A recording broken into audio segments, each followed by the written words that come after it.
Welcome to the BBC's Radio Theatre for a special edition of Hard Talk. My guest today is known around the world for his film, television and theatre work. He made his name for his uncanny ability to portray other well-known people. Tony Blair, Brian Clough, David Frost. Roles that catapulted Michael Sheen into a life far from his home in Talbot in South Wales. But it was acting that also brought him back there, where he's now immersed in tackling some of the problems that face a poor community: poverty, debt and homelessness.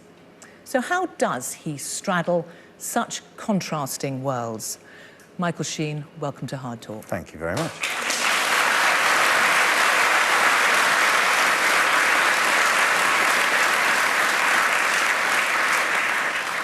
So how does the Hollywood star fit in on Port Talbot's High Street? Yeah, it's an interesting double life, and inevitably there's a bit of that happens anyway. You know, when you start to feel like, oh, this is my hometown, but I sort of feel like my sense of belonging is split now, and that just kept extending. So at first it was having moved down to London to come to drama school here, and then starting to work as an actor, and then eventually that leading me to go and live in America for a while, and then I suppose, and then having some fame and celebrity, that inevitably also can be a separating thing as well, regardless of the geographical space you inhabit, and then to the point where I am now, where yeah, it feels very much like straddling two worlds, where I suppose I'm essentially trying to have two full-time careers, and that is quite challenging. Currently, you've just, I think, finished a couple of American series, which, you know, just put your name and you'll see Good Omens, The Good Fight. They are travelling very far and fast with... I only do projects with the word good in them now. It's just a contractual thing. Yeah. But it is, but what your breakthrough role, as I sort of mentioned, was Tony Blair, which was back in The Deal, and that was a breakthrough here, which was The Deal, 2003, focusing on the Blair-Brown relationship and a deal they struck over the leadership. And yet I was absolutely gobsmacked to see you say, particularly given your subsequent roles, I can't do impersonations. No, I've never been...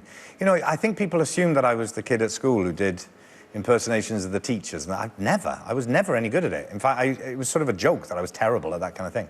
But you wouldn't say that now? Well, I sort of slightly balk when the word impersonation comes up, because that's not really in any way what I'm trying to do. In a way, it's the opposite. I don't want people to be worried about the surface, although that is part of the challenge, and that's why I think I partly like playing those sort of roles, because you inevitably, if you walk onto a stage or in front of a camera and you say, I'm playing David Frost or whoever, you know, someone that you know the audience is very familiar with, you can't shirk that. You have to somehow meet that, because that's the expectation. But the work, I think, is always to try and make sure that very, very quickly the audience is comfortable with you, accepts that you're playing that person that they're very familiar with, and then just lets go of that and goes on the journey with you. And you enjoy the fear of that a bit, don't you? I enjoy the challenge of that. The fear or the challenge of playing someone very familiar is quite different for a camera than it is on stage. So when I was playing Frost on stage, just walking out from behind the wings and coming in front of a live audience and saying, hello, good evening and welcome, or whatever, was like, I realized that I sort of realized I'm a theatre animal in that sense. I like being in the room with you and being able to kind of smell you and then to dominate you. That's what I like. Whereas on camera, you can't do it. It's very different. They're just out there somewhere, and it's a very different beast. So, but I've only done it once on stage, you know, which is Frost. OK, and, I mean, you haven't done theatre in a while, so it's quite interesting, no. this sort of environment, I suppose. Yes, I'm very aware of you. I want to get in amongst you. Tony Blair. Yes. Did you ever meet him afterwards? Did he ever comment on what you made of him? Yes, well, so I played him 3 times. There was The Deal, the one that you mentioned, which was actually the first time I ever played a real person in that sense. Although I'd played Mozart before, but no one really knows what he sounds like, you know, so you can kind of get away with that. But so that was the first time I ever played a real person, and that was, I mean, it was terrifying. What did he say about it, though? I was at a dinner or something in New York. And at the time, Wendy Murdoch was there, and she came up to me and said, I'm having a dinner for Tony soon. Would you like to come? And I thought, well, I've played him twice now. You know, it'd be interesting to see how he moves through a room and that kind of stuff. So I thought, yeah, all right. And then, of course, I realized, hang on, that means, where is this dinner?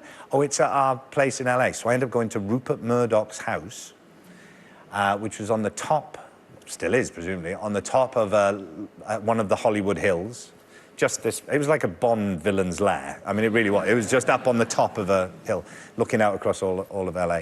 And I get there, and I get out of the car, and there are, you know, people, snipers up on the roof and stuff. And it was like walking onto the Death Star. And I go in, and Wendy comes out and immediately ushers me straight through out to this sort of area where people were kind of milling around. And suddenly I'm standing in front of Tony Blair, and she's saying, Tony, look, it's you. And the two of us are just standing there, kind of looking at each other, not quite knowing what to do. And then people said, so Tony, what do you think of Michael's performances? And he said, I've never seen him, Seriously? Yeah, and then people went away, and then he talked to me in detail about scenes within each of the things. So, you know. Okay. Now, the second time you played him was in The Queen, which is, of course, The Queen played by Helen Mirren. And you have been refreshingly honest, because this was sort of your breakthrough international role, about the reaction to her and the rather more subdued reaction to you. Well, so I sort of started, I'd say to Peter Morgan, who wrote it, I said, look, you keep writing these things that's about two people, and the other one's always more interesting. Why do I always play the boring one? And I've always thought, well, certainly at that time, the things that he was writing about often were about, and I don't mean this in a pejorative way, but it's sort of the monster at the heart of the labyrinth, and then there's the hero who goes looking for it, you know, and the audience find their way through with the hero. But it's the monster that's interesting. It's the monster that's fascinating. And in The Queen, the monster is the Queen. In Frost Nixon, the monster is Nixon. You know, and that's just the way it was. Now, across all your roles, millions of people will have seen you, but it was something that presumably only a few thousand people saw, that you described as undoubtedly the most significant thing in my career, but also the most significant thing in my life, probably. And this was, of all things, it's quite hard to explain, but it was the Passion Play in Port Talbot. Yes. It's interesting because not even quite sure what it's called. That gives a sense of the extraordinariness of the event. So for anyone who doesn't know, in 2011, I created and was part creator of a production, theatrical production, I guess, in my hometown of Port Talbot for the National Theatre Wales. It took about 2.5 years to develop, and ultimately it was a single performance, a live performance that lasted non-stop for 72 hours, that took place all over the town. And it was about the town, and it was I worked with about 2,000 local people on it, ultimately. And it took place over the Easter weekend. And it was, so the template for the production, it was a story based on the events of the Passion of Christ. But it was a modern day story, and it was telling ultimately a story about that town now. So you, the Jesus type figure, I know you don't... He was called the teacher. I know, yes. You balk at being... He was a local comprehensive school teacher who disappeared. You were crucified at the end of it. He was ultimately killed on the roundabout in Port Talbot, yes. Yes. And when we began, yes, so the first official episode then, because we sort of did it in what I called episodes, and the first official episode didn't happen until, I believe it was like 2 o'clock on Good Friday afternoon.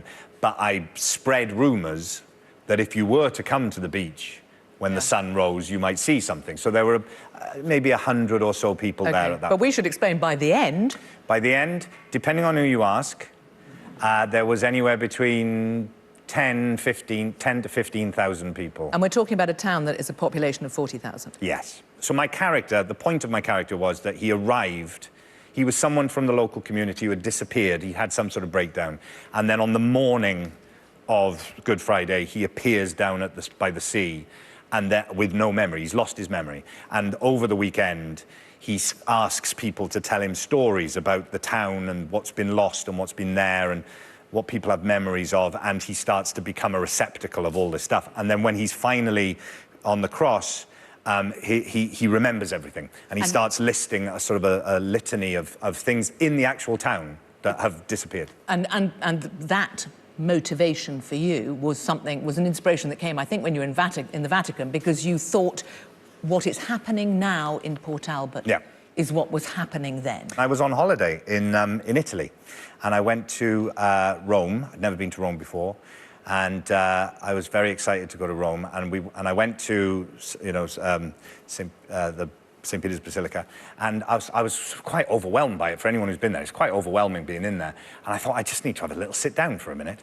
And I saw off in the corner just a little area that had some chairs, and there was no one there. So I went to sit down. There was a sort of light on it. And I sat in this, and it turns out to be St. Joseph's Chapel.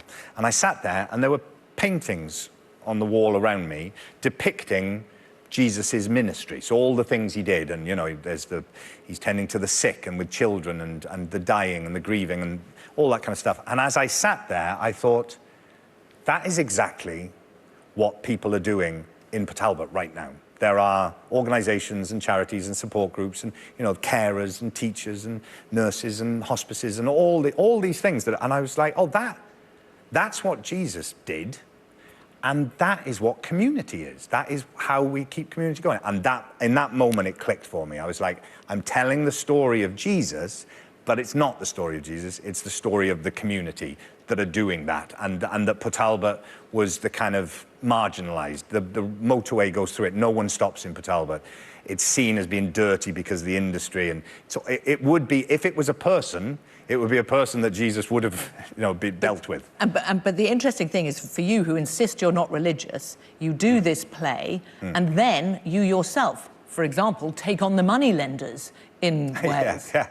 And you set up this End High Cost Credit Alliance. Yes. Well, I suppose what happened, so the Passion happened in 2011, and as a result of that, and me becoming more connected to these different groups and organisations in the town, and having a sense of what it is that keeps communities alive in very challenging circumstances, I wanted to stay connected, obviously, and they wanted me to, you know, talk about them, have a photograph, you know, because the other experience I had over the 2.5 years or whatever it was of developing it, I would come into the town and then go away and come back and go away. And each time I came back, I would notice that something had gone. Something had disappeared, that some service had been cut, or so I was very aware of the challenges that were there and how support was being taken away, actively taken away, because of council budgets being cut and all that kind of stuff. So my awareness of the importance of what people were doing there was very connected to a sort of bigger picture, more political with a capital P, I suppose, sense of what the context of that was. And I started to not only want to become more involved with the groups, but also started wanting to try and see if I could do something in terms of the big picture as well. And so that eventually led to me getting to the point where I was like, I don't want to just have a picture taken. I don't want to just, you know, have my face in the paper or have my name as the patron or something. I want to do more than that. I was getting to a point in my career as well, since 2011, over the next sort of 5-6 years or whatever, where, you know, work was very good for me. I had a lot of choice. I didn't have to audition for things anymore. I could sort of work whenever I wanted to, which meant that I had a fairly steady supply of financial resources. I had a media resource. You know, I could come and talk about things and all that kind of stuff. And I thought, right, either I have to take a step back now because it's too much, or I have to take a step forward and I just have to change things. And the circumstances of my life were such that my daughter was about to leave home. I'd lived in America because she had grown up there and I wanted to be with her. And so she was leaving, and all the planets just aligned to go, you can go and spend more time in Britain now and really do this. And that's Did you get pushback? Did you get pushback from people, perhaps still, who say, look, what do you know? you know, you've got this Hollywood life. Yeah. Seriously, what difference can you make? Yeah, and that's a very good thing to say. I think anyone who gets involved in the sort of things I've got involved in people need to be suspicious of me. People need to not trust that what you say is going to happen. I mean, you know, why just because you have some celebrity doesn't mean that you get a free pass at anything. This is important things. People rely on this stuff. People, you know, are dependent on the kind of support groups and the work that people are doing. You can't mess around with that. And so I think it's important that people are like, really? And what I've realized, of course, is that one of the most important resources I can give, one of the most valuable things I can give is time, so that you're not just turning up, doing something and you know, running off, that your commitment is long-term and that you really commit to really trying to, as much as you can, understand these issues, because they're incredibly complicated. You know, it's not just sound bites, it's not just going on Twitter and writing something ranty. These are really complex issues. Well, let's look at one of the things you're doing, which you led the bid to get the Homeless Football World Cup in Cardiff, which is coming up next month. Yep. And it is a strange idea, homeless football. Yeah. I mean, it's hard to imagine even how you get a team together. Yeah. Because you've got 500 people, 50 countries. There are over 500 players coming to represent their countries, and they're coming from over 50 different countries. Yes. But so how does it work then? Yeah. So what's the point? It started for me with an organisation called Street Football Wales, which is a sort of grassroots organisation, and they're the people who create the Welsh teams for the Homeless World Cup each year. And they got in touch with me and said, look, we use football as a way to kind of break down boundaries around homelessness and social exclusion. And we create tournaments and leagues and teams. Do you want to come and get involved? And my reaction was exactly the same. Why are you putting money and energy into doing football for homeless people? Why don't just deal with the homelessness? And then I realized the brilliance of how it works, which is that, of course, the football is the hook. That's what brings people in. That's what gets people to people who feel like they've been on the outside for so long, feel very alienated, might have all kinds of difficulties around socializing and having access to services and that kind of stuff. Suddenly people are coming, they get a bit of self-confidence, they feel part of a team. Suddenly they're a bit more motivated, health and well-being starts to pick up a little bit. And then if you take that to the next stage, which is you get to represent your country. You know, I went to the first Homeless World Cup I went to was in Oslo in Norway a few years ago. And there are people there who at that point were struggling with addictions, maybe to do with heroin or alcohol, you know, struggling with that at that time. And I remember watching someone score a goal for the first time. They'd never scored a goal. There was a woman called Dee. She doesn't mind me saying her name. She scored a goal for the first time, and I had just been sitting with her and hearing her talk about how she hadn't seen her children for so long and how she was having a tough time that day with stuff. And I watched her score a goal.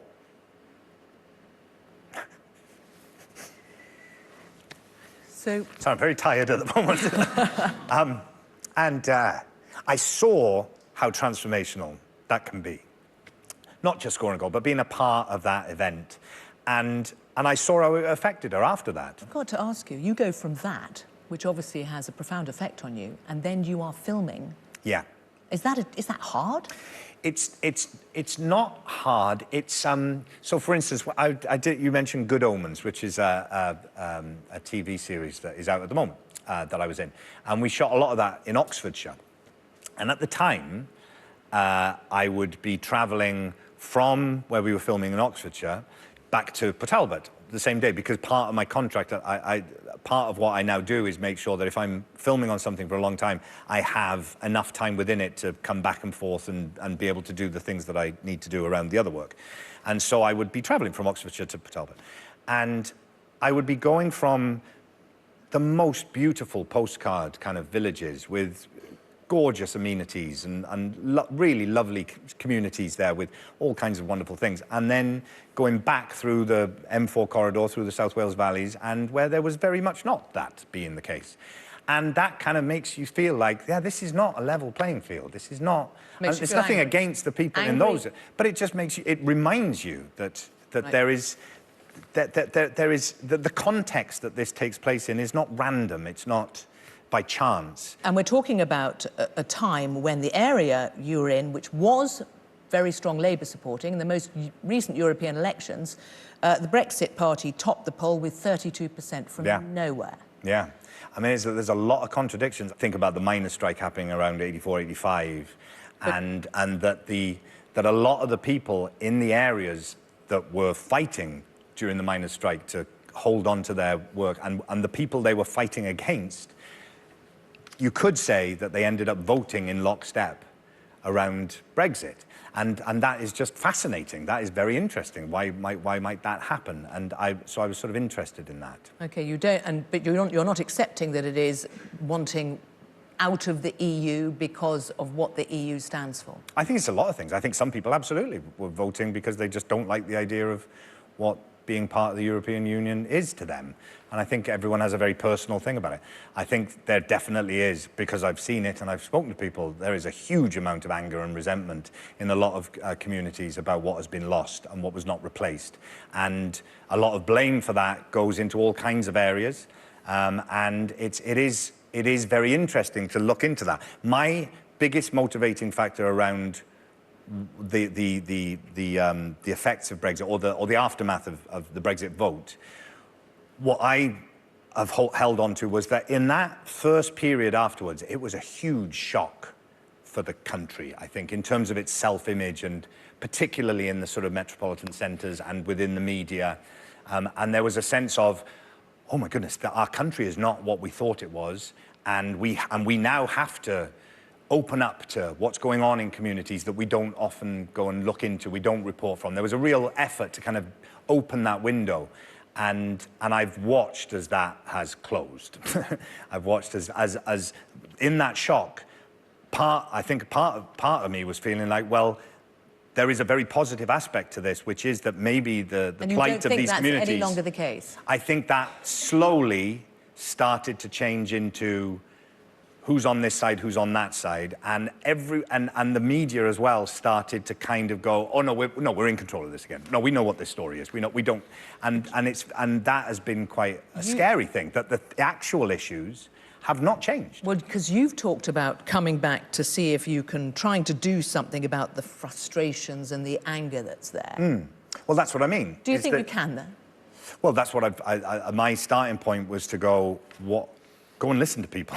Go and ask people, what are the things that frustrate you the most? What are the things that you're finding difficult? And of course, even that conversation is difficult. How do you mediate that conversation as someone who is, coming from, has the life I have and is doing the things I do? That already it's like quantum physics. Already you affect, just your act of observation affects what you discover. Everything that you're saying leads to the obvious question, which is whether and why wouldn't you stand as a politician? Well, there's a lot of reasons for why that is not a good idea for me, and one of them is. Do you rule it out?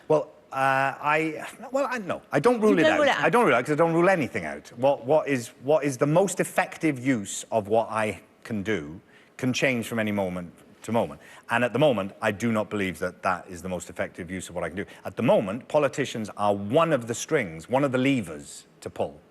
They're just one of them. I don't want to suddenly just become one of those levers. I want to be able to pull as many levers as I can. My biggest strength is I don't work for anybody. No one's paying. I'm not getting wages from someone that I have to be answerable to in this, in that respect. I can say whatever I want. And why would I suddenly find myself in a position where I have to go, what does the leader want me to say? I don't want to do that. Mike Sheen, thank you for coming on.